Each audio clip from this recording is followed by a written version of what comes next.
It can't be.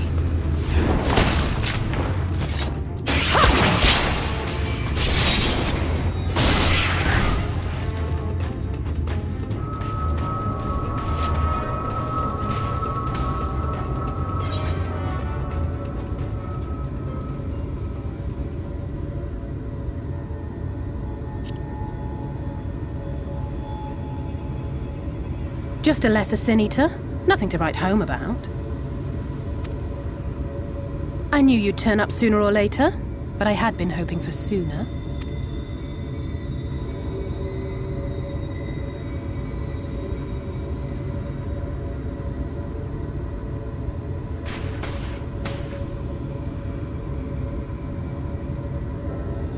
How are you?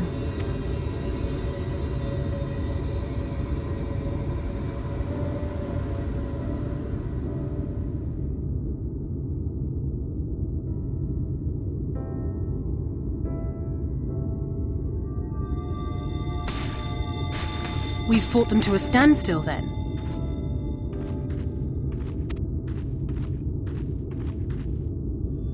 The Exarch did say that the Empire seemed to have drawn back when he last looked in on the source.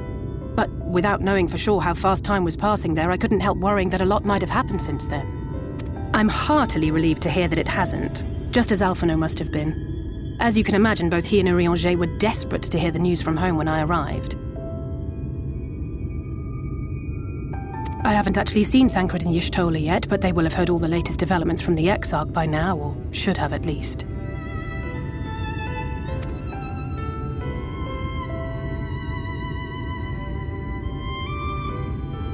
When I think of how frantic Tataru and the others must be, I want nothing more than to rush back and reassure them. But we still haven't found a way to reverse the summoning. And even if we had, we couldn't just ignore Urianger's vision.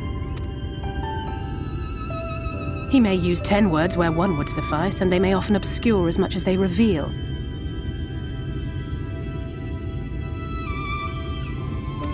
But on this matter, he was as clear as day.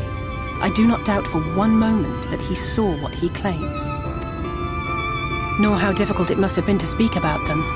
The 8th Umbral Calamity and your death aren't exactly topics for idle conversation.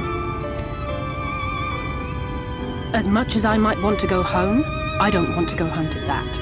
We can't allow the rejoining to happen, which means we have to save the first from the Sin Eaters.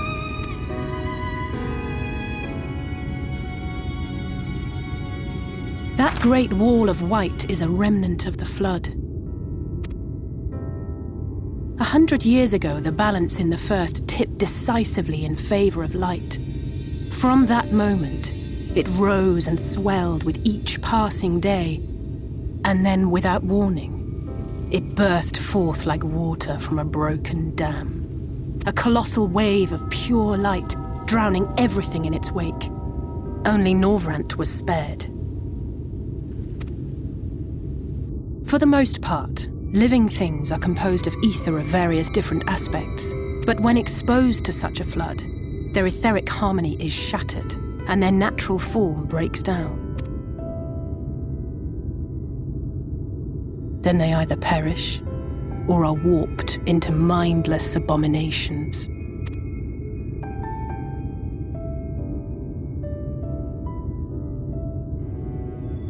Yes, that's how the Sin Eaters came to be. They were once living creatures, or people, that were caught in the path of the flood. Once the change is wrought, there is no going back. In that instant, they are gripped by an insatiable appetite for ether, and will happily gorge themselves on any living thing within reach. But even that is not the worst of it. The stronger Sin Eaters can plant light in us, like seeds in soil, corrupting our ether and triggering the birth of new monstrosities. They are creatures of base instinct that exist only to feed and to multiply.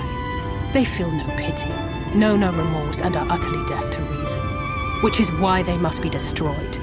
Every last one of them.